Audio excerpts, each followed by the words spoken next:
My wife and I lived in a small suburban town south of Ann Arbor, Michigan, and I worked for one of the big three automakers as an engineering manager, and really liked the job. I was well paid, well compensated, and we were involved in a wonderful United Methodist church with a great pastor. Life couldn't have been much better. And about that time, our beloved pastor, Lloyd, came down sick with a heart condition, and I went to visit him one day.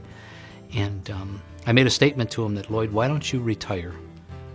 Rest, get out of the stress of ministry, and then him and his wife could travel to do whatever else they've always wanted to do. And Lloyd looked at me almost like a father figure, and almost angrily said, young man, don't you realize that I'm already doing what I've always wanted to do?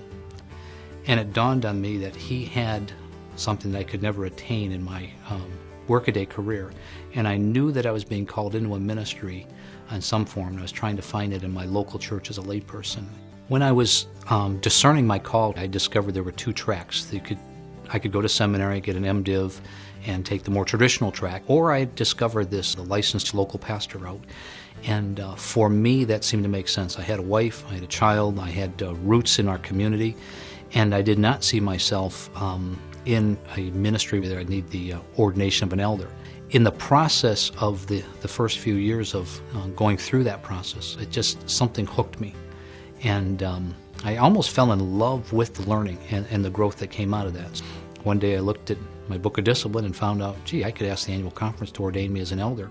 I could use some of my gifts from my previous career before my calling, and I could actually use those gifts in conjunction with my religious training.